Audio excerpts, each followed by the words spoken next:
Hi, my name is Alyssa Chambers and this is Astrology and Makeup. Today I'm going to do my makeup and get ready, and I'm going to talk to you about looking up different aspects in your chart. So this is like squares, trines, stuff like that. It's kind of confusing until you get used to it, and then it's pretty easy. My dog's not crying, we're ignoring him. We're ignoring him. Hey, he's okay. Come here. Buh, come here.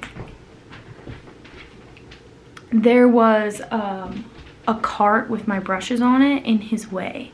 So that was very concerning to him that he couldn't sit directly in front of me.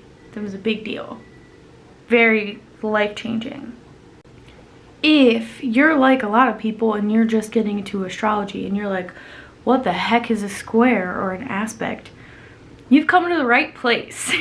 I have a whole list of videos that explain how to look up your chart, your birth chart when you were born. It's gonna look like a big circle that makes no sense, but we're explaining it slowly over time, and hopefully this helps. And if you do know astrology and you just are trying to learn more, hopefully this also helps. So I'm gonna do my makeup and get ready, and we're gonna chat about aspects. So first things first, aspect is a very interesting word. Some people take it as different things in astrology. I like to think of it as aspects of yourself is a great way to translate it, really. So here we have my friend Rain's chart. She was so kind as to let us borrow. I'm gonna cross out her info real quick, but I'm gonna use her chart as an example pretty much for this whole video because she said it was cool. And also it will help us all learn. So what I'm talking about in this video is, here's my friend's chart. Everything down here, this isn't the astro.com one that I referred you guys to. This is an app, I believe. But these are the things that I'm referring to. Every chart hopefully has a little list of those at the bottom, and if you look really closely, there's triangles, squares, little weird shaped things, and I'm going to explain them to you as best I can so that when you look up your chart or anyone's chart, your eyes will go to that and know exactly what it means. So when you first get into astrology, everyone always is like, oh my god, read my chart. But my goal is so that you know how to read your chart and anyone else's chart that you want to.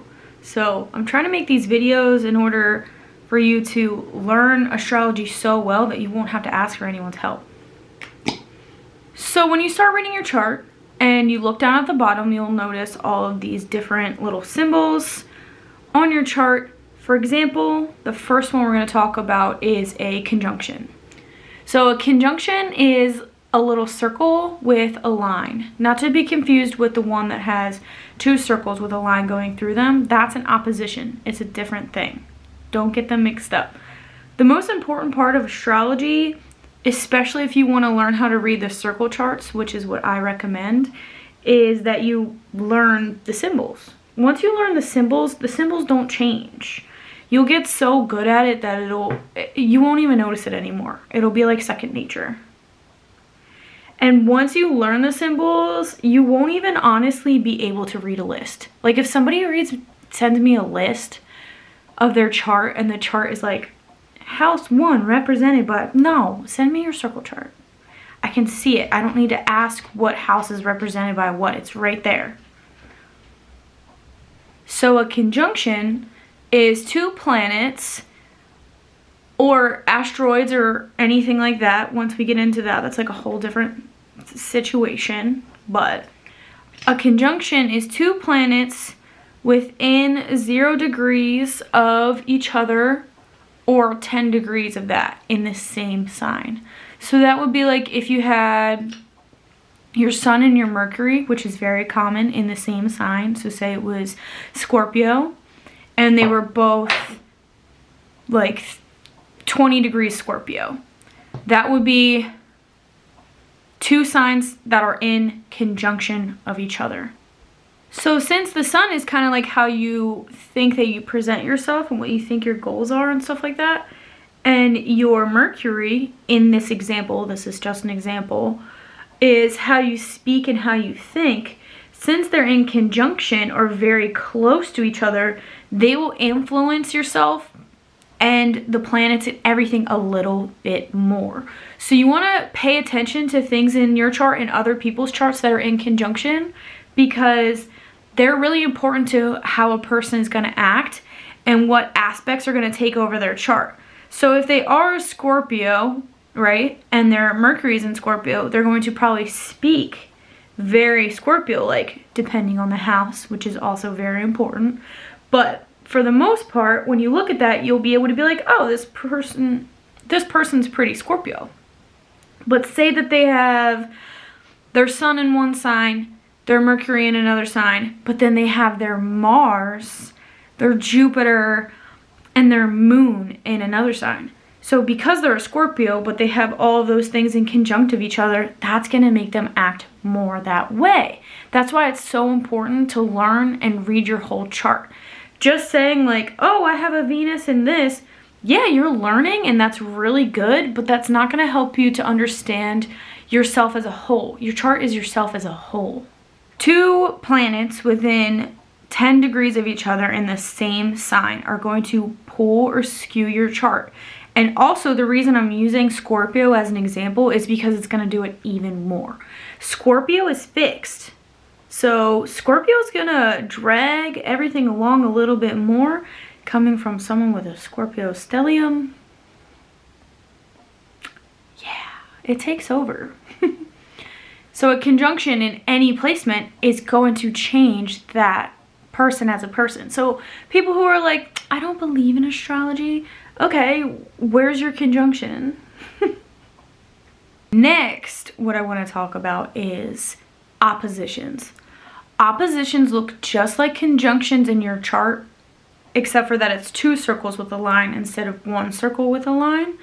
A conjunction is going to bring attention to something, where opposition is where 2 things pull apart. Because you're looking at it in a circle, that really helps, because a opposition is 180, or give or take, I think it's 9 degrees. It has to be within so much room of 180 degrees to cause an opposition.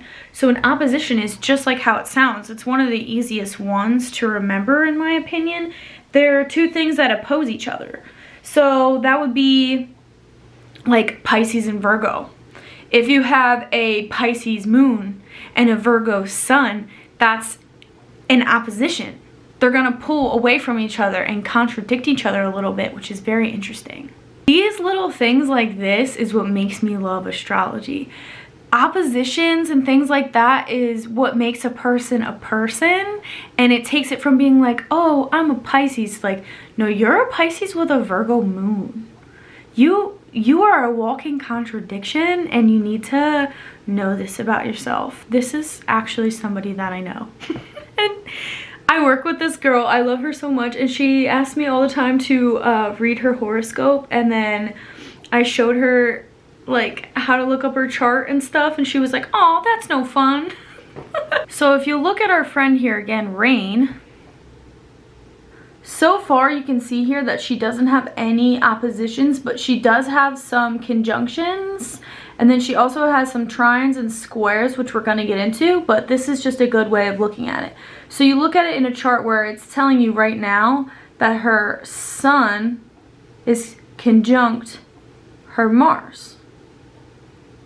So for an opposition, that's going to work kind of differently. For an opposition, that's going to be your contradictions. That's going to be the person who wakes up that day and decides like, meh, I'm going to do it different today.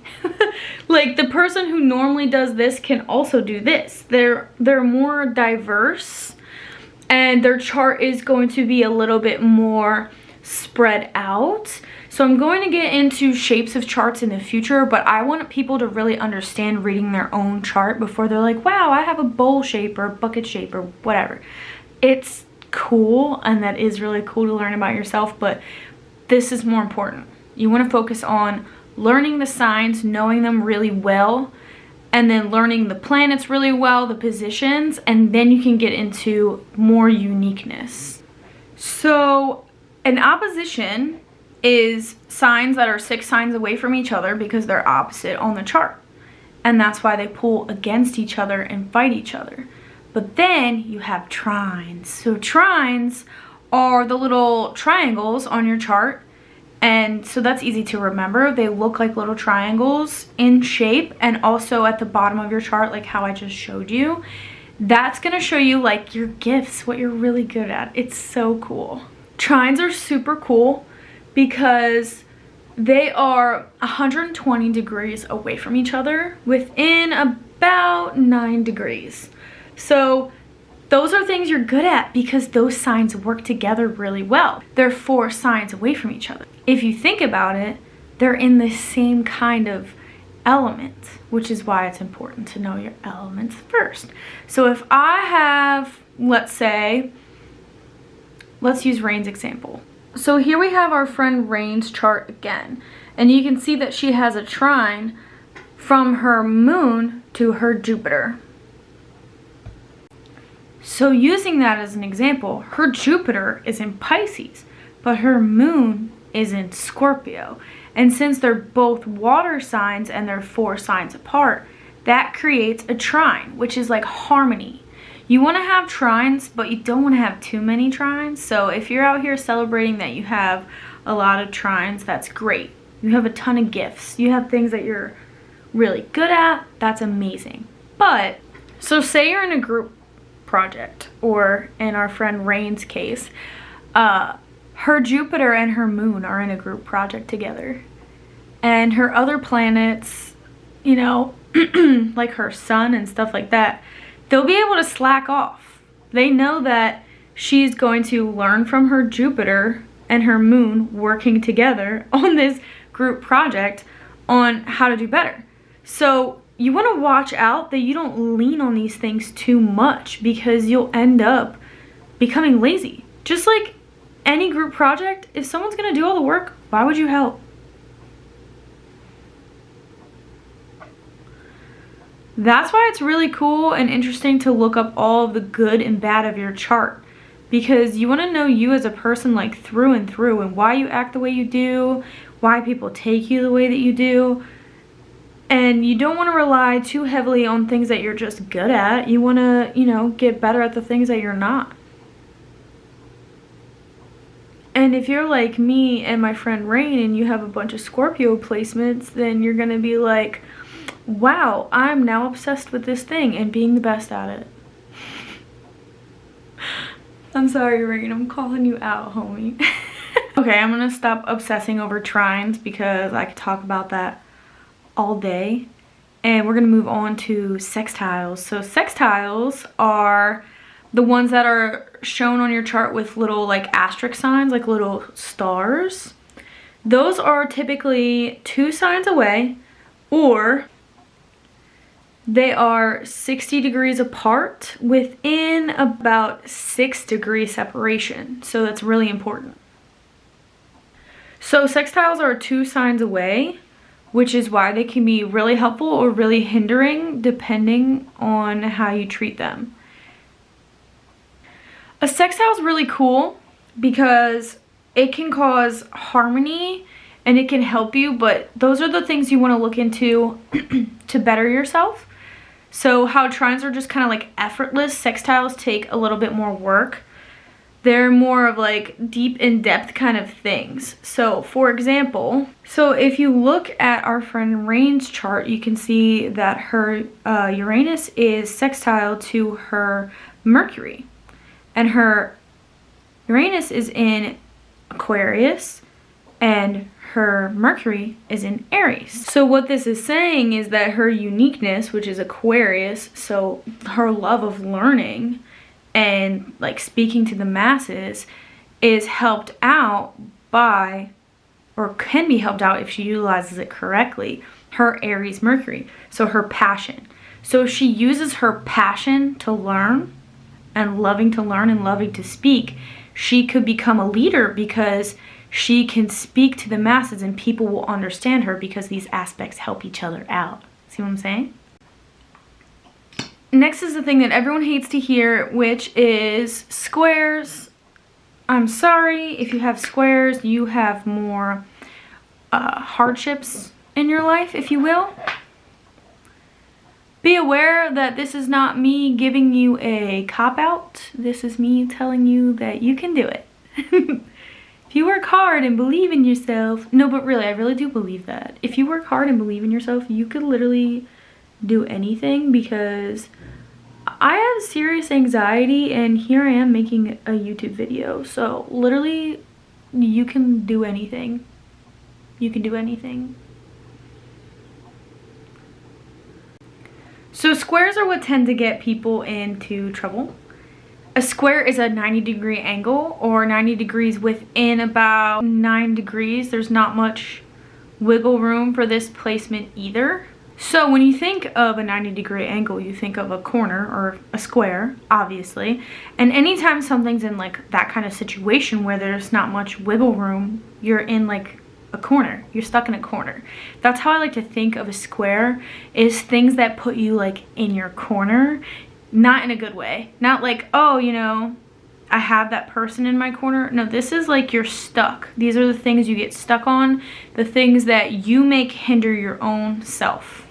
Yes, there are things that are uncontrollable. Like you can't control that your, you know, Pluto is square something and that changes your life per se. But you can control how you handle it. I want people to stop taking squares as like a cop-out for why they do things badly or why they react to things, or literally any type of astrology is not a cop-out. It's a way to make yourself better. I get really frustrated when people are like, yeah, but you know, my Mercury is square my Mars, so I speak blah blah. No. Quit it.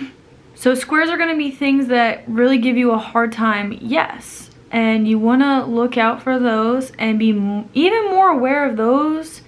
I mean, yeah, you want to be like, okay, these trines are what I'm good at, but you want to be really aware of things you're bad at so you can get better at them, you know? So the next thing you want to look out for is semi-squares. On your chart, they look like little angles like this, like part of a triangle. That's really all this is it's just angles. The thing I get messaged the most is people telling me that they're learning their aspects and that they feel stupid. You're not stupid. Like, do you know how long this takes? Like, I don't know this knowledge off the top of my head. I've read so many charts that it's disgusting. And I write down notes about everything. Like, this is all from years. Don't quit being so hard on yourself, you guys. What the heck? Anyways, semi-squares. So semi-squares are 45 degrees apart from each other with 2-degree wiggle room. So not much wiggle room at all. If it's 46, you're good. If it's 39, you're not. It is not a semi-square. There, you either are or you aren't, pretty much, with this placement. Semi-squares are going to cause tension, but not nearly as much as a regular square, just like how a 45-degree angle is not as strong as a 90-degree angle. It's going to be things that are a little bit difficult for you. Not life-altering necessarily, but it does depend on the rest of the placements.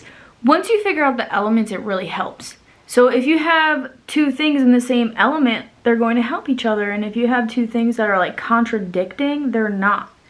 So say you have, you know, a fire placement next to an earth placement. Like, that's going to make your life harder, especially if it's a 90-degree. So if you're going around and it's 90 degrees, those are contradicting things and going to give you a harder time. So you're going to want to make sure that you're really aware of these things and work on that in yourself. Semi-squares are the same way, which is why I was trying to do it in this order so that it's easier to understand. For example, there's actually no semi-squares that I see on Rain's chart, but my friend has a Capricorn Sun and a Pisces Venus. So they are semi-square because they are contradicting. Capricorns don't love in the same way that Pisces love. So he has to know about himself that the way that he loves is going to sometimes feel uncomfortable to him, and he might say things differently than what he means or do things differently than what he means in a Venus aspect, like love. And his Venus is actually in his 3rd house, so that's going to also affect the way he speaks about it. So he's going to be like, oh, so over the moon. He totally is too. Like, this is so accurate. He's so over the moon with every person that he dates. Like, they're the greatest ever. And I swear he'll literally tell everyone but that person, because it's just his like life contradiction that he has in himself, and he's very aware of it. And as long as you're working on that type of stuff, then that's all that really matters. Next, you have a Sesqui Square. I'm gonna say that wrong. Don't make fun of me. Sesqui Square. A Sesqui Square is, that sounds like not a real word, but it is actually 135 degrees within 2 degrees of each other. On your chart, it looks like a square and a semi-square put together. So it's a square with like a crocodile mouth inside of it, that kind of angle, like a square with a 45-degree angle. These are going to work very similarly to semi-squares. They're kind of can cause problems, just little kind of quirks about yourself that you want to be aware of. But they're not as crazy as a square. Again, they're like an even more milder form. But that's just the angle that it makes is a Sesqui Square. I feel like that's not real. It's real though, I swear. The next one is also a doozy, a Quincux. A Quincux is 2 placements that are 150 degrees apart within, bro. A Quincux is 2 signs that are 150 degrees apart within 2 degrees. So there's not much wiggle room there either. It's kind of one of those you are or you aren't. And our friend Rain, her sun is Quincux, her moon. Let us all pray.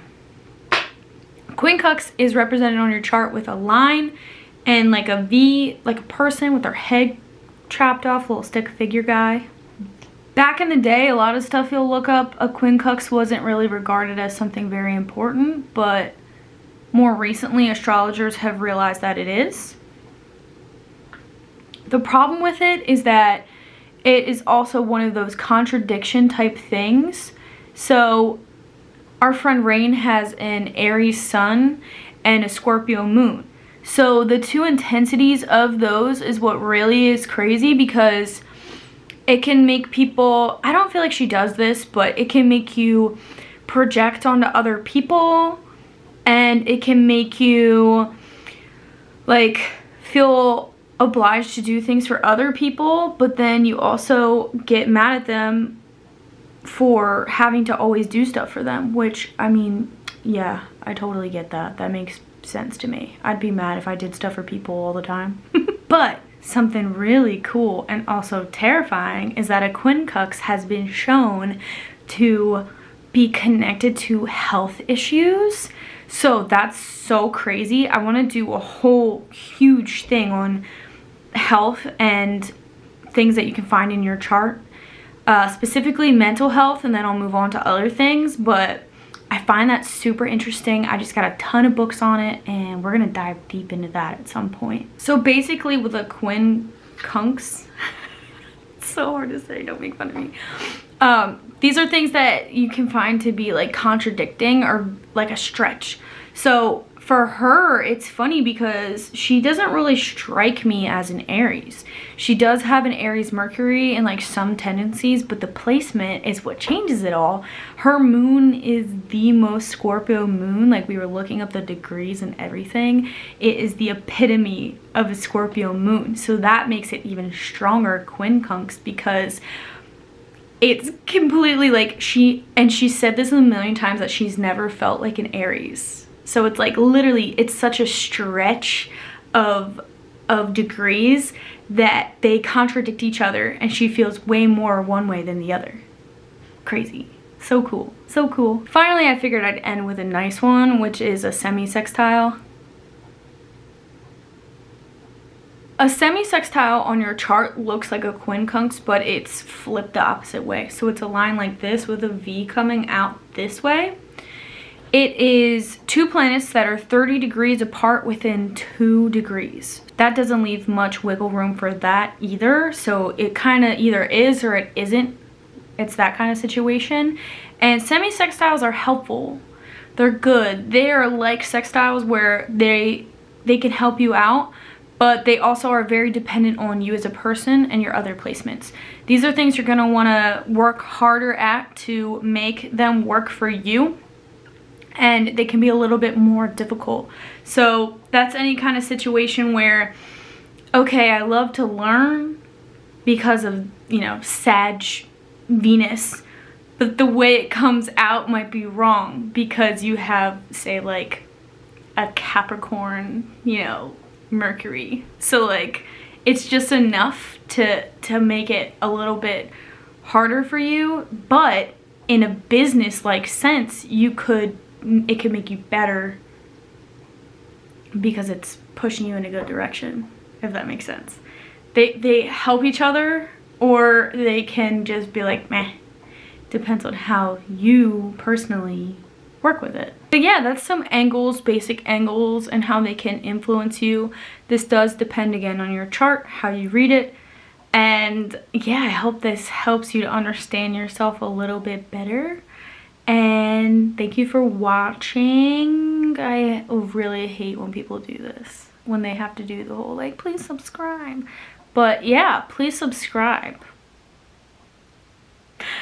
Thank you for watching.